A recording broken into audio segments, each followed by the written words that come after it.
जयशंकर प्रसाद जी की कहानी अपराधी। कथावाचक निर्मल मिश्र।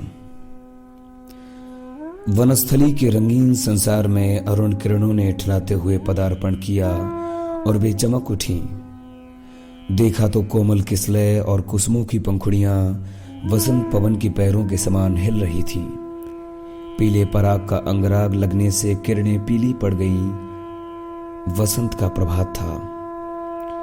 युवती कामिनी मालिन का काम करती थी, उसे और कोई न था। वह इस कुसुम कानन से फूल चुन ले जाती और माला बनाकर बेचती। कभी कभी उसे उपवास भी करना पड़ता, पर वह यह काम न छोड़ती। आज भी वह फूले हुए कचनार के नीचे बैठी हुई अर्ध विकसित कामिनी कुसुमों को बिना बेधे हुए फंदे देकर माला बना रही थी। वसंत के दूतों का संदेश उसने न सुना। मलय पवन अंचल उड़ाकर रूखी लटों को बिखराकर हट गया।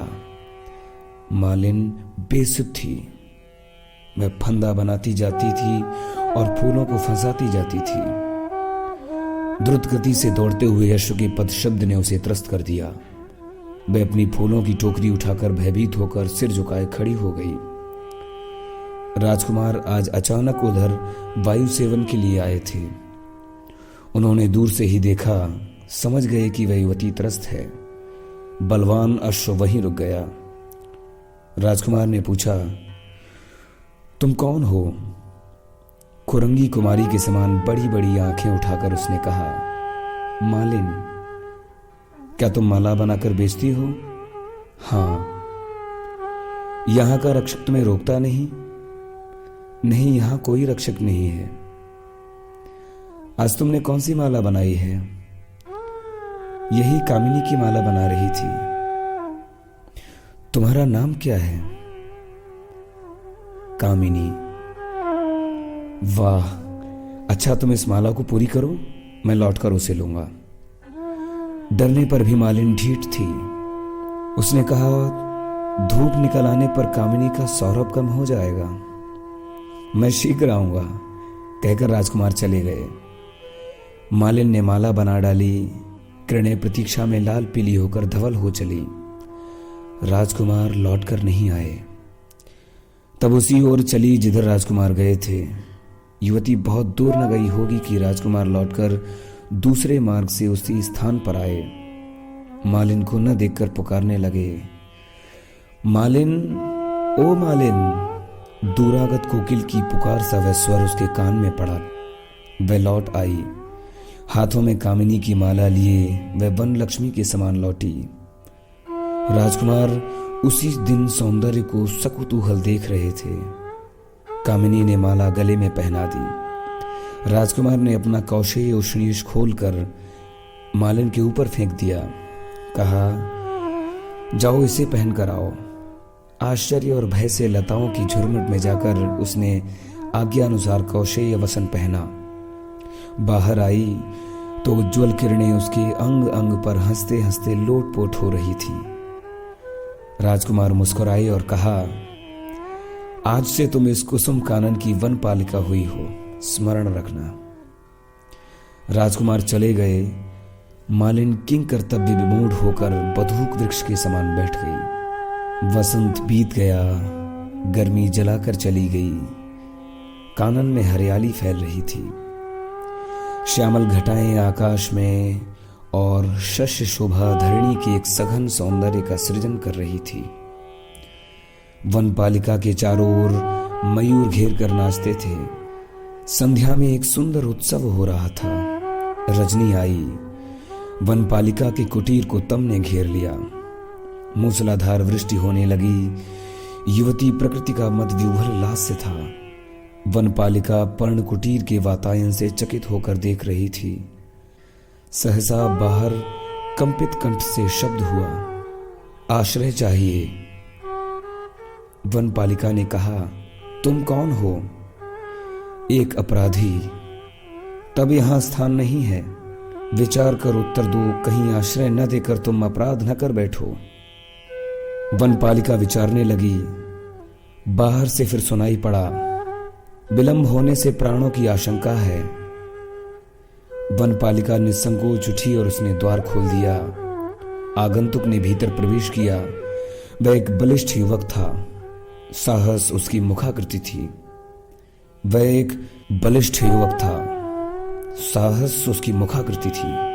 वनपालिका ने पूछा, तुमने कौन सा अपराध किया है? बड़ा भारी अपराध है, प्रभात होने पर सुनाऊंगा। इस रात्रि में केवल आश्रय दो, कहकर आगंतुक अपना आर्द्र वस्त्र निचोड़ने लगा। उसका स्वर विकृत और वदन नीरस था। अंधकार ने उसे और भी स्पष्ट बना दिया था। युवती वनपालिका व्याकुल होकर प्रभात की प्रतीक्षा करने लगी। सहसा युवक ने उसका हाथ पकड़ लिया। वह त्रस्त हो गई, बोली, अपराधी यह क्या? अपराधी हूं सुंदरी। अब की बार उसका स्वर परिवर्तित था। पागल प्रकृति पर्णकुटी को घेर कर अपनी हंसी में फूटी पड़ती थी। वह कर स्पर्श उन्मादकारी था। कामिनी की धमनियों में बाहर के बरसाती नालों के समान रक्त दौड़ रहा था।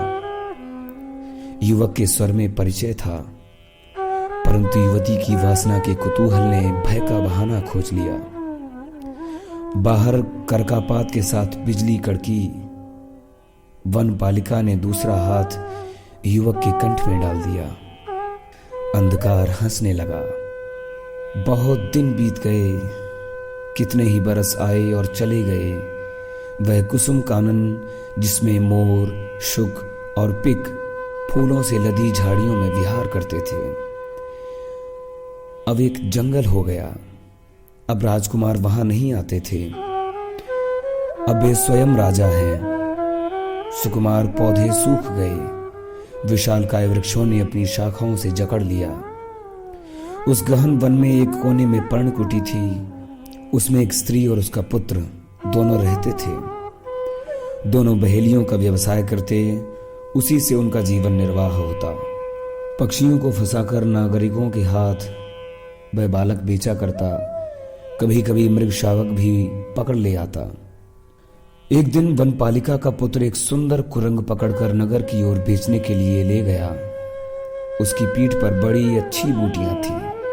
वह दर्शनीय था। राजा का पुत्र अपने टट्टू पर चढ़कर घूमने निकला था। उसके रक्षक साथ थे। राजपुत्र मचल गया। किशोर मूल्य मांगने लगा। रक्षकों ने कुछ देकर उसे छीन लेना चाहा। किशोर ने कुरंग का फंदा ढीला कर दिया। वह छलांग भरता हुआ निकल गया। राजपुत्र अत्यंत हठी था। वह रोने लगा। रक्षकों ने किशोर को पकड़ लिया। वे उसे राज मंदिर की ओर ले चले। वातायन से रानी ने देखा, उसका लाल रोता हुआ लौट रहा है। एक आंधी सी आ गई। रानी ने समाचार सुनकर उस बहेलिये के लड़के को बेंतों से पीटे जाने की आज्ञा दी। किशोर ने बिना रोए चिल्लाए और आंसू बहाए बेंतों की चोट सहन की। उसका सारा अंग क्षत विक्षत था। पीड़ा से चल नहीं सकता था। मृगया से लौटते हुए राजा ने देखा। एक बार दया तो आई, परंतु उसका कोई उपयोग न हुआ।